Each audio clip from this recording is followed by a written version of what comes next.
Support for the Leadoff on WGLT and WGLT.org comes from the Central Illinois Regional Airport, offering seasonal nonstop service to Denver. Outdoor concerts, hiking, and more activities in the Mile High City are one flight away on Frontier Airlines. Close, convenient, Sierra. More at CIRA.com.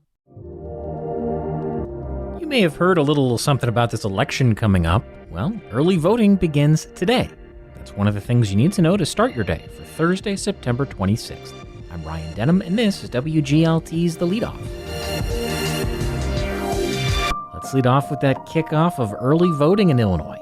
WGLT's Eric Stock reports. Voters can start casting ballots today at early voting sites across Illinois, including East Limau and Bloomington and the McLean County Government Center downtown. Over 3/4 of registered voters in McLean County cast ballots in the 2020 presidential election. McLean County Clerk Kathy Michael oversees all elections in the county outside of Bloomington. Michael predicts turnout could hit 80% in the county this year as more voters get accustomed to voting early and voting by mail. We've had the hugest response of the vote-by-mail applications coming back. Hundreds. Michael says if turnout is as high as predicted, voters will likely have to wait in line during peak times. Be ready for long lines, and that's why if you feel comfortable, early vote or vote by mail. During the last non-COVID presidential election in 2016, some voters at ISU's Bowen Student Center had to wait for several hours. And there's one other factor that may also increase turnout. In the days after Taylor Swift endorsed Kamala Harris for president and called on Swifties everywhere to vote, the county clerk's office was flooded with registrations. But let's just say it was a foot tall, and that's the biggest one I've ever seen. In fact, we all kind of went, whoa. Michael says there could be other factors behind the surge, but she says that kind of turnout could be a deciding factor at a county closely divided between Democrats and Republicans. For the Leadoff, I'm Eric Stock. Here's some other stories we're following at the WGLT newsroom. Former IHSA Executive Director Marty Hickman will serve as the interim head of the Bloomington-Rummel Convention and Visitors Bureau. A national search is coming to find a permanent hire who's expected to start early next year. Polling from an Illinois business group shows support for a new state law that prohibits some so-called swipe fees from credit card companies. Companies like Visa and MasterCard can no longer charge interchange fees on sales tax or tips starting next July. And Corn Belt Energy is hosting an electric vehicle car show this Friday in Bloomington as part of National Drive Electric Week.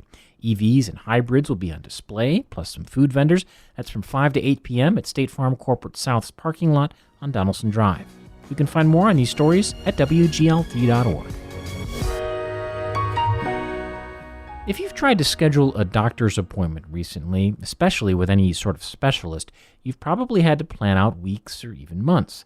It's a struggle to get an appointment. So what happens when you get one and then just don't show up? Colin Shope reports in this edition of WGLT's Sound Health. Some hospital systems level a fine on no-show patients of $100 or more. After all, the 2023 study shows a no-show costs medical professionals an average of $200. But even as other studies show these rates rising, some are questioning how effective the fees are. At the end of the day, it further contributes to really some of the issues that we see in regards to lack of adherence of care plans, and it doesn't really allow the patient to get the access that they need, especially if we have patients that are already financially constrained. That's Amanda Mishler, Senior Vice President of Clinical Operations for OSF Medical Group. Mishler estimates that OSF fluctuates between a 20 to 30% no-show rate across all specialties.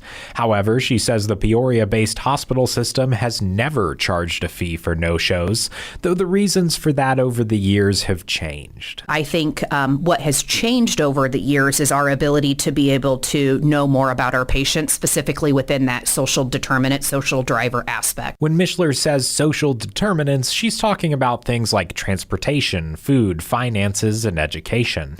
They're the things where having access or lacking it changes the way we move through the world. As an example, medication cost is certainly a financial impact to many patients that we see. And so we do have alternate options where we can offer generic options within medication and or vouchers to help patients be able to pay for some of their medications.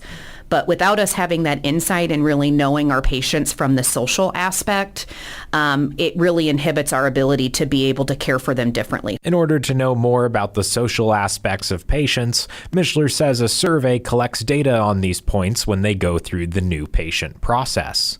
This also can include a new patient agreement, where the patient has to buy in and make a commitment to show up. If we do end up continuing to see a lack of adherence to showing up to appointments, we will administer some other policies, which actually kind of puts them back into a new patient waiting pool, if you will. This accomplishes a couple of things. One, it opens up future appointments the chronically absent patient may have had scheduled for others on a wait list for openings.